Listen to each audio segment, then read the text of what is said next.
तो आइए बच्चों, अब हम लोग ज़रा अपने रियल गैस के सेकंड लेक्चर की तरफ मूव कर रहे हैं। और ये सेकंड लेक्चर है हमारा kinetic theory of gas. Shortcut इसे केटीजी बोला जाता है। तो ये देखिए केटीजी है, लेक्चर 2 है हमारा। हम पहले इसके पॉस्टुलेट्स की बात करते हैं, फिर आगे बढ़ेंगे। पहला पॉस्टुलेट्स अगर आप पढ़िए तो यही जो अभी हम मैक्सवेल डिस्ट्रीब्यूशन में आपको बताए थे कि भैया हमारा जो एक गैस है, टोटल सिस्टम, वो काफ़ी छोटे छोटे पार्टिकल से मिलकर के बना हुआ है। तो देखिएगा तो बिल्कुल वही बात लिखी हुई है कि a gas consist of large number of minute discrete particles. काफ़ी ज़्यादा छोटे छोटे पार्टिकल से मिलकर बना है, कॉल्ड मॉलिकल्स। और छोटे छोटे जो पार्टिकल हैं उनको मॉलिकल्स का नाम दे दिया। आगे हमने कहा कि molecules of gases are identical in all respect. सारे रेस्पेक्ट में आइडेंटिकल होते हैं, लेकिन अदर गैसियस मॉलिकल से डिफर करते हैं, but differ from the molecules of other gases.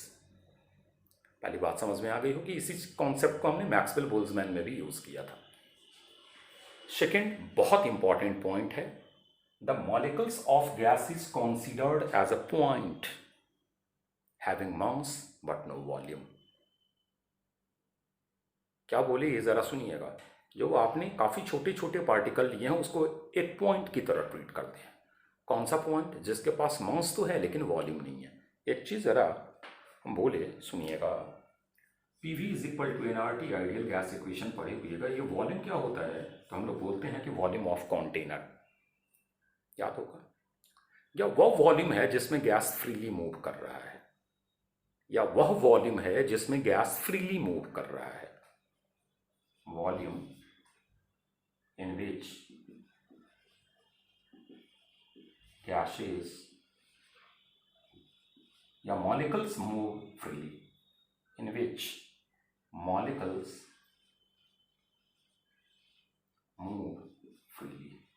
एक बात बताइए, आप ये लेते हो वॉल्यूम ऑफ कंटेनर। जरा एक बात हमें समझिएगा, इस लाइन को, इसको हटाते हैं फर्स्ट पॉइंट को। मान लीजिए कि ये हमारा कंटेनर है और काफ़ी छोटे छोटे पार्टिकल्स हैं।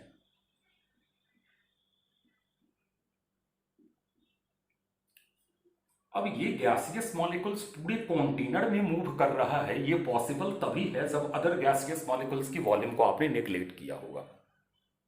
अगर ये नेग्लेक्ट आप नहीं करते तो वो गैसियस मॉलिक्यूल्स तो कुछ सर्टेन वॉल्यूम ऑक्यूपाई कर लेता। तो अगर उसने कुछ सर्टेन वॉल्यूम को ऑक्यूपाई कर लिया तो गैस उस स्पेस में कैसे मूव कर पाता? जैसे मान लीजिए कि हम एक बात बताए कि इस ब्लैक बोर्ड पे ये हमारा रीजन है, एरिया है, और यहाँ पर हमने ये मार्कर डाल दिया, ये मार्कर डाल दिया। अब हमें दूसरे मार्कर को मूव करवाना है, तो आप बोलोगे ना कि सर ये वाला मार्कर जो स्पेस ऑक्यूपाई किए हुए है, इस स्पेस में तो सेकेंड मार्कर मूव ही नहीं करेगा। ये तभी सेकेंड मार्कर उस स्पेस में मूव करेगा जब इसकी वॉल्यूम को हम काउंट ना करें। तो वही बात इसने कहा है कि भैया जो गैसियस मॉलिक्यूल्स हैं वो पॉइंट की तरह ट्रीट होते हैं, जिनमें मास तो है, वॉल्यूम नहीं है। इसीलिए हम लोग PV is equal to nRT में V जो है वो वॉल्यूम ऑफ कंटेनर एज्यूम करते हैं। वो V है क्या? वह वॉल्यूम जिसमें गैस फ्रीली मूव कर रहा है, और फ्रीली मूव तभी कर रहा है जब अदर गैसियस मॉलिक्यूल्स या इसका अपना ऊन भी वॉल्यूम जो है वो नेग्लिजिबल हो। बढ़ा जाए आगे। अब आ जाइए हम लोग तीसरे पॉस्टुलेट्स की तरफ आते हैं। तो वही पॉस्टुलेट्स जो हमने अभी समझाया था, मार्कर वाला सेम पॉस्टुलेट्स है कि the molecules are so small that their actual volume is negligible in comparison to total volume occupied by gas. अभी हमने कहा है कि भैया जो गैस मॉलिक्यूल्स हैं उनकी वॉल्यूम को हम लोग नेग्लेक्ट ले रहे हैं, तभी वो पूरे कंटेनर में फ्रीली मूव कर रहा है। लेकिन है ये फॉल्टी एजम्पशंस, आगे जानिएगा। इसी के कारण हम लोग वॉल्यूम करेक्शन करते हैं। ये हमारा एक रॉन्ग, ये फॉल्टी है, रॉन्ग है ये एजम्पशंस। ऐसा होता नहीं है।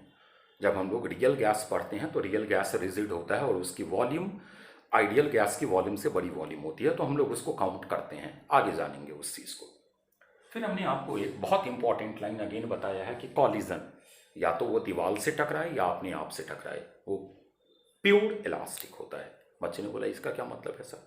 तो जो एवरेज एनर्जी है कॉलिजन के पहले और एवरेज एनर्जी कॉलिजन के बाद है वो कंजर्व रहता है। हाँ, इंडिविजुअल्स की, या आप बोल लो एवरेज बोल दीजिए, तो टोटल एनर्जी बोल लो सबसे बड़ी है। क्या हम बोले वो ज़रा सुनिएगा। टोटल एनर्जी कॉलिजन से पहले और टोटल एनर्जी कॉलिजन के बाद जो है वो कंजर्व है, मतलब किसी भी तरीके का एनर्जी लॉस नहीं हो रहा है, इसलिए उस कॉलिजन के कारण हीटिंग नहीं हो रहा है, फलाना ढिकाना ये सब होता नहीं है।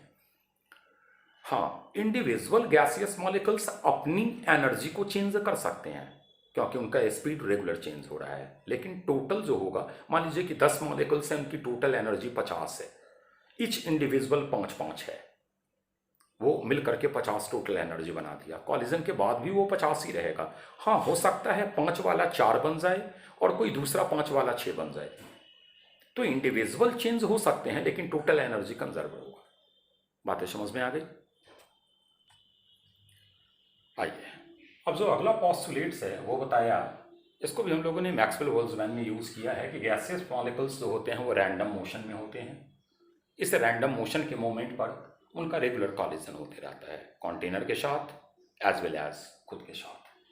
ये भी हमने मैक्सवेल बोल्ट्जमैन में पढ़ लिया था कि एवरेज काइनेटिक एनर्जी टेम्परेचर के डायरेक्ट रिलेटेड होता है, मतलब वो नेचर ऑफ गैस डिपेंडेंट नहीं होता। इंडिविजुअल, अभी हमने आपको कहा है कि इंडिविजुअल एनर्जी चेंज हो सकती है, एवरेज कांस्टेंट रहेगा। फिर आगे हमने आपको कहा है, यह भी एक 7th वाला पॉइंट जो है ये एक फॉल्टी एजम्पशंस है कि गैसियस मॉलिक्यूल्स जो हैं उनके पास ना तो अट्रैक्टिव फोर्स है ना तो रिपल्सिव फोर्स है, ऐसा होता नहीं है। यही फॉल्टी एजम्पशंस के कारण हमारा प्रेशर करेक्शन हुआ था, ऊपर वाले फॉल्टी एजम्पशंस के कारण वॉल्यूम करेक्शन हुआ था, इसके कारण प्रेशर को करेक्ट किया गया था। और लास्ट आइडियल गैस से ही हम लोग यूज़ करते आ रहे हैं कि भैया जो गैस का प्रेशर है वो उनका अपने कॉलिजन के कारण नहीं होता है, वो दीवार पर टकरा रहे हैं उसके कारण वो प्रेशर एक्सर्ट करते हैं। होपफुली पॉस्टुलेट्स ऑफ केटीजी समझ में आ गया होगा क्या है। एक चीज़ और ज़रा सुन लीजिएगा, वो मैक्सवेल बोल्ट्जमैन में हमने T1 और T2 पर 2 कर्व बनाया था। T1 और T2 पर जो टोटल कर्व का एरिया है वो दोनों जगह कांस्टेंट होगा, क्योंकि टोटल एरिया जो है वो नंबर ऑफ मॉलिक्यूल्स इनको रिप्रेजेंट कर रहा है और टेम्परेचर को चेंज करने से इन चेंज नहीं होगा, total number of gaseous molecules same रहते हैं। तो मतलब T1 या T2 पर हमारा स्पीड जो 3 था वो चेंज हो जाएगा, लेकिन जो टोटल हमारा एरिया है कर्व का वो लोअर टेम्परेचर और हाइयर टेम्परेचर दोनों पे सेम रहेंगे। उसका केटीजी से कोई लेना देना नहीं है। एक बच्चे ने कमेंट में ये क्वेश्चन किया था, तो उस मोमेंट पे शायद बताना हम भूल गए थे, इसलिए अभी हम बोल दिए। बढ़ा जाए अब आगे। तो क्या पूरी पॉस्टुलेट्स और भी 1-2 किताब में देख लीजिएगा, जो मोस्ट इंपॉर्टेंट केटीजे के पॉस्टुलेट्स थे वो हमने डिस्कस कर दिया। बढ़िए आगे। अब आइए, हमारे पास एक प्रॉब्लम है, पहले प्रॉब्लम को हम लोग स्टडी रीड कर देते हैं फिर जरा देखते हैं इसे। 2 flasks A and B having equal volume, flask A contain H2 at 300 Kelvin and flask B contain equal mass of CH4 at 600 Kelvin. पहला पार्ट है, in which flask pressure is more, in which flask gas move with faster rate, मतलब faster speed, in which flask number of collision with the wall greater. Clear? हटाते हैं, problem देख लिए ना, अब इसे हटा रहे हैं। हम लोग एक काम करते हैं, पहले डायग्राम बना लेते हैं फ्लास्क ए का, फ्लास्क ए का और फ्लास्क बी का। इक्वल मास है H2 का, बराबर मान लीजिए x ग्राम है, और इक्वल मास है CH4 का, x ग्राम एज्यूम कर लिया, वॉल्यूम इक्वल है। प्रॉब्लम में ही दे दिया है। H2 300 केल्विन पे है, CH4 600 केल्विन पे है। एक काम करते हैं, लगाते हैं PV is equal to nRT। तो PH2 इंटू V बराबर W, मतलब x/2 into R into 300 P of CH4 into V x/16 into R into 600। Divide कर लिया। This implies P of H2 by P of CH4 is equal to V cut गया, x/2 x/16, ये बन गया 16/2 are are cut गया into 300/600 cut किया 300 2 ज़ा और 2 2 ज़ा 4 4 ज़ा 16. This implies pressure of H2 is equal to 4 into pressure of CH4. पहली चीज़ तो पता लग गया कि H2 का प्रेशर 4 टाइम्स ज़्यादा है प्रेशर ऑफ CH4 से. क्लियर फर्स्ट वाली बात. अब हमको कह रहा है कि भाई स्पीड किस में ज़्यादा है, तो आप मोस्ट प्रोबेबल स्पीड निकालो, एवरेज स्पीड निकालो या RMS निकालो, कोई भी निकाल लो. हमने RMS का फॉर्मूला थोड़ा या तो बोल लो याद था या इजी लगा, हमने उसे यूज़ कर दिया. अब हम लोग U of H2 by U of CH4 करें तो अंदर root 3R into 300/2 into divide कर रहे हैं स्क्वायर रूट के अंदर ही 2 ऊपर चला गया 3R इंटू 600. एक बात बताइए, क्या इसे सॉल्व करेंगे तो आंसर नहीं आ जाएगा क्या कि किसकी स्पीड ज़्यादा है? CH4 में गलती हो गया, 3RT/2 नहीं हुआ, 16 होगा. मोलर मास 3RT/m तो बाई 2 रह गया, ये हमारा 16 आ गया.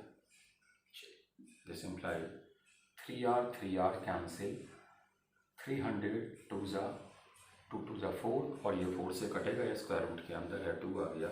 मतलब U of H2 is equal to 2 into U of CH4.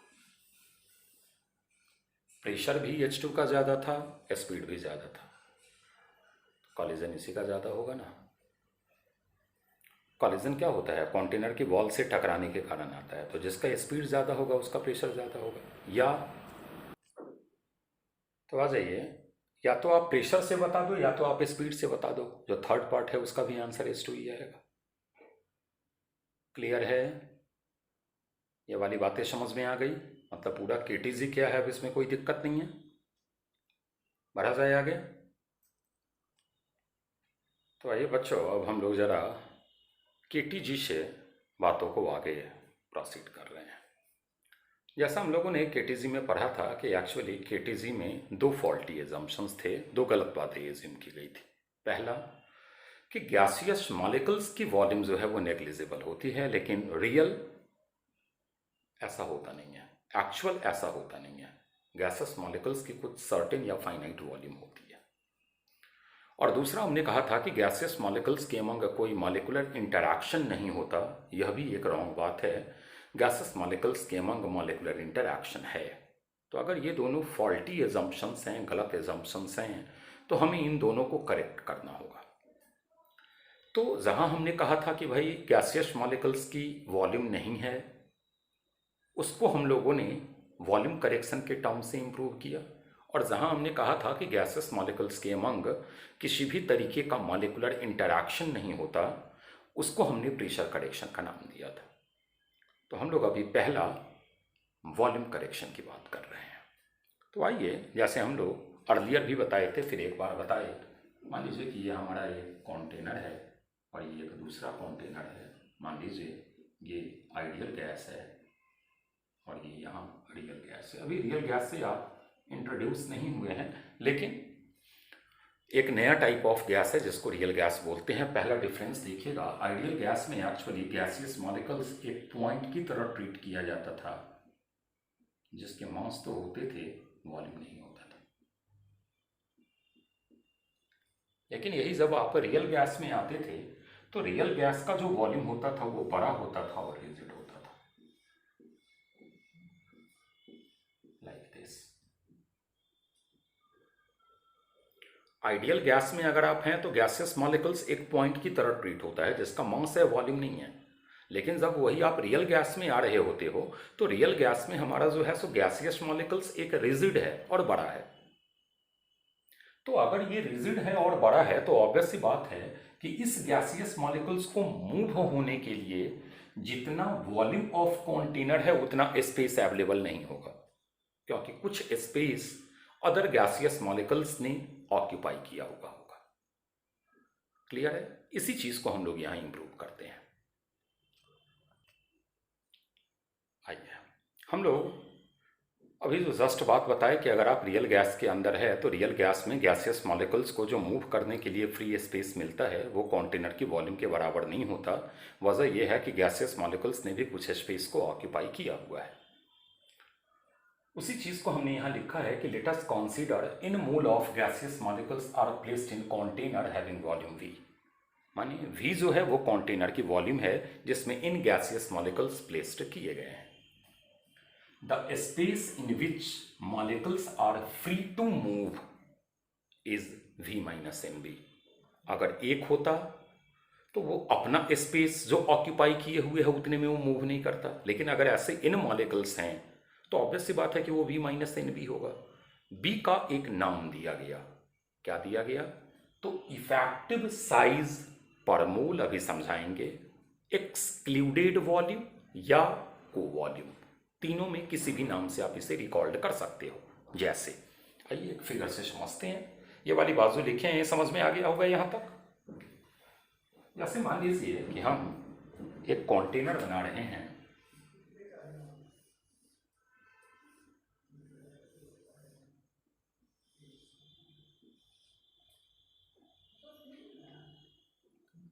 अब अगर यहाँ पर आप बहुत केयरफुली देखिए तो गैसियस मॉलिक्यूल्स की जो वॉल्यूम है वो बड़ी है एज कंपेयर टू दिस। तो यहाँ पर जो गैस मॉलिक्यूल्स को मान लीजिए कि दोनों जगह कंटेनर जो है उसका वॉल्यूम भी है। अब यहाँ पर आप बताइए कि जो गैसियस मॉलिक्यूल्स को मूव करने के लिए स्पेस मिलेगा वो कम मिलेगा एज कंपेयर टू दिस। तो एक्सक्लूडेड वॉल्यूम जिसको हटा दिए हो आप, तो आपने इस वॉल्यूम को हटा दिया है, this one is a b, आपने इसको हटा दिया है, this one is a b, मतलब ये बी है, ये बी है। B is your excluded. Exclude करने का मतलब होता है हटा देना, रिमूव कर देना। This one is excluded. अब जरा बताइए क्या ये गैस मॉलिक्यूल्स का इफेक्टिव साइज नहीं है क्या? मतलब अगर एक गैस मॉलिक्यूल्स की इफेक्टिव साइज, मान लीजिए कि हम एक एग्जांपल ले लिए, ए एक रियल गैस है और बी एक रियल गैस है, या बी हटा लेते हैं, मान लीजिए एम एक रियल गैस है। ए का जो हमारा बी का मैग्नीट्यूड है वो मान लीजिए 10 है और एम जो है इसका हमारा 5 है। तो आप क्या बोलिएगा कि 10 वाला सर फिगर ये होगा, 5 वाला फिगर ये होगा। इसका मतलब है कि इसमें गैसियस मॉलिक्यूल्स को मूव करने के लिए कम जगह मिलेगा क्योंकि गैस का जो इफेक्टिव साइज है वो बड़ा है। क्लियर? इट मीन्स पहली बात आपकी समझ में आ गया कि जो हम लोग आइडियल गैस में PV is equal to nRT लगाते हैं वो अब हमको P into V minus n b is equal to nRT लगाना है। अगर एक मोल की बात करें तो P into V minus b is equal to RT हम लगाएंगे। अभी प्रेशर में करेक्शन नहीं है, अभी V पर और लौट के आएंगे, घबराना नहीं है। क्लियर है? बढ़ा जाए आगे। भाई ये 2-3 बातें हमने बी के रिगार्डिंग और बताया है। पहली चीज़ हमने आपको कहा है कि बी जो है वो measures effective size of gaseous molecules. अभी हमने आपको बताया है कि बी से हम लोग एक गैसियस मॉलिक्यूल्स की इफेक्टिव साइज को मेजर करते हैं। फिर आगे हमने कहा कि it is usually treated as a constant and is characteristics of gas. Characteristics of gas कहने का मतलब है अगर मान लीजिए F2 गैस है तो उसके बी का मैग्नीट्यूड अलग होगा, Cl2 गैस है तो उसके बी का मैग्नीट्यूड अलग आएगा, H2 गैस है तो उसके बी का मैग्नीट्यूड अलग आएगा। मतलब गैस टू गैस बी का मैग्नीट्यूड चेंज होता है। आगे हमने यूनिट ऑफ बी कैलकुलेट किया है तो V माइनस एन बी है। मतलब एन बी को आप V से माइनस कर रहे हो तो एन बी का यूनिट वही होगा जो वॉल्यूम का यूनिट है। तो बी का यूनिट हो जाएगा volume by n, volume litre और एन हमारा मोल। मतलब बी का जो यूनिट होता है वो लीटर पर मोल होता है। क्लियर? अब जो बातें बताई जा रही है इसको बहुत केयरफुली समझिएगा। हम लोगों ने मान लिया कि बाई मॉलिकुलर कॉलिजन है, डाइएटॉमिक, दोनों स्फेरिकल हैं, दोनों RR रेडियस के हैं। तो excluded volume for one molecules का मतलब है पेयर ऑफ मॉलिक्यूल्स। तो यही वॉल्यूम ने एक्सक्लूड हुआ होगा। तो excluded volume for one pair of molecules, तो मतलब पूरा अगर ये एक स्फीयर की तरह काम करे तो उसका रेडियस 2r हो जाएगा। तो हमारा आ गया 4/3 पाई इंटू 2r का होल क्यूब, तो 8 इंटू 4/3 पाई r क्यूब। अब अगर हम पर मॉलिक्यूल्स एक्सक्लूडेड वॉल्यूम निकालना चाहे एक के लिए, तो आप बोलोगे ना कि सर 2 से डिवाइड कर दीजिए। ये पेयर के लिए था, तो एक के लिए अगर आएगा तो ये 2 से डिवाइड हो जाएगा। तो अगर 2 से हम डिवाइड करें तो इस फिगर को हटाते हैं, रिजल्ट हमारा क्या आएगा वो ज़रा देखिएगा। तो रिजल्ट आ जाएगा, बच्चा बोलेगा कि सर एक्सक्लूडेड वॉल्यूम